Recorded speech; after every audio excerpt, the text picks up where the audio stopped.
एक भी माफिया जुड़ेगा उसका पूरा गैंग फिर वहां पर अनैतिक और अवैध गतिविधियों का अड्डा बना देगा।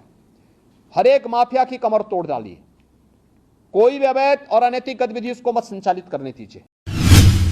सड़कों पर अलविदा की नमाज नहीं हुई।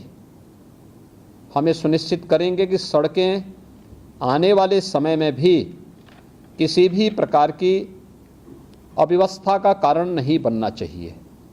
सड़कें खुली होनी चाहिए, सामान्य लोगों के आवागमन के लिए उसमें पूरी व्यवस्था होनी चाहिए। इसीलिए जो पिछली वीसी मेरी थी उसका ही ये सेकंड वर्जन है कि अब हमें इसके आगे बढ़ना है, और इसीलिए मैंने आज इतने बड़े पैमाने पर सभी नगर निकायों को, सभी 734 नगर निकायों को इसके साथ जोड़ने के लिए कहा है। सभी लोग आज इसके साथ जुड़े हुए हैं।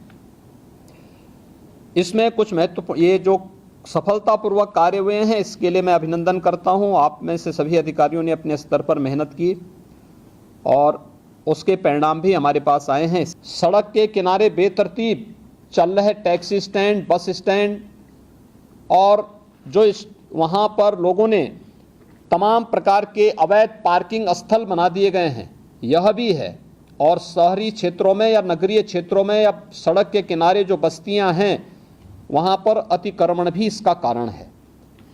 इसलिए संयुक्त रूप से इस पूरे कार्यक्रम को केवल परिवहन विभाग का कार्यक्रम नहीं है, हमने इसलिए गृह विभाग को इसकी ओवरऑल मॉनिटरिंग करने की जिम्मेदारी दी है। गृह विभाग पीए सिस्टम के साथ साथ ट्रैफिक पुलिस को भी ठीक करेगा। ट्रैफिक पुलिस के साथ ही हमारे यहाँ अगर कोई अवैध रूप से वाहन सड़क के किनारे खड़ा कर रहा है किया है तो वहाँ पे क्रेन जाकर के उस वाहन को सीज करने और उसके खिलाफ कार्रवाई करने के लिए भी हम लोग सेकंड उसमें आगे कार्रवाई आगे बढ़ाएंगे। परिवहन विभाग की जिम्मेदारी इसमें बहुत महत्वपूर्ण हो जाती है। आपने भी गाजियाबाद की दुखद घटना देखी होगी जिसमें स्कूली बस से एक बच्चे का सिर बाहर होने के बाद 11 वर्ष के उस बच्चे की दुखद मृत्यु होती है। दुखद मृत्यु के बाद जब बस का फिटनेस के कागज मांगे गए तो उसकी फिटनेस ही नहीं थी। ये परिवहन विभाग की पहले प्राथमिक जिम्मेदारी थी कि हर एक बसेज का स्कूल कॉलेजेस खुलने के पहले हम सुनिश्चित करें कि उनके पास अपने वाहनों की फिटनेस सुनिश्चित हो।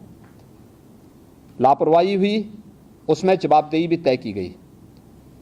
परिवहन विभाग को इस बात को सुनिश्चित करना होगा कि सभी प्रकार के बसेज का, ये स्कूली बसेज हों, प्राइवेट में कॉन्ट्रैक्ट कैरेज में चलने वाली बसेज हों या फिर परिवहन विभाग के साथ संबद्ध बसेज हों या फिर उत्तर प्रदेश परिवहन निगम के द्वारा संचालित वाहन हो या ट्रक हो, 4 व्हीलर हो, 2 व्हीलर हो, इनको नियमित रूप से इनकी चेकिंग करना और ट्रैफिक के नियमों का पालन करवाने की व्यवस्था इनसे सुनिश्चित करना, यह परिवहन विभाग सुनिश्चित करें। उनकी जो फील्ड में तैनात जो भी उनके अधिकारीगण हैं वे इसको सुनिश्चित करवाएं।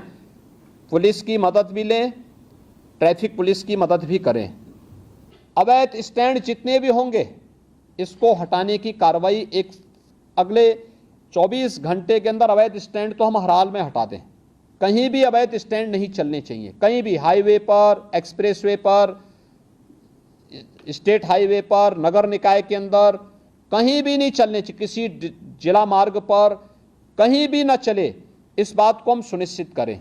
और जहां चलने हैं उसके लिए स्पेस उपलब्ध कराइए, आपके द्वारा उसको नोटिफाई किया जाए, बाकायदा उसको ऑप्शन निकाले जाएं और फिर वहां पे अच्छे लोगों को, माफिया प्रवृत्ति के किसी भी व्यक्ति को किसी भी ठेका पट्टे के साथ मत जुड़ने दीजिए। एक भी माफिया जुड़ेगा उसका पूरा गैंग फिर वहां पर अनैतिक और अवैध गतिविधियों का अड्डा बना देगा। हर एक माफिया की कमर तोड़ डालिए, कोई भी अवैध और अनैतिक गतिविधि उसको मत संचालित करने दीजिए। उसकी आर्थिक स्थिति अगर मजबूत होगी तो आपका जीना हराम कर देगा। उसकी आर्थिक गतिविधि को पूरी तरह ब्लॉक कर देना। और ये जितने भी अवैध स्टैंड चल रहे हैं, डग्गा मार बसें चल रही हैं, ओवर लोडिंग के कार्य चला, इसमें माफिया ग्रुप अभी भी हावी है। इसको रोकना, हर एक हाल में रोकना। मंत्री समूह जून प्रथम सप्ताह में हर जनपद में जाएगा। फिर से मैं भी हर जनपद में जाऊंगा। मेरे पास भी अनेक हर जनपद की रिपोर्ट प्रतिदिन आती है। उस समय मेरे पास किसी भी जनपद से कोई नकारात्मक रिपोर्ट नहीं दिखनी चाहिए और इस बात को सुनिश्चित करना है।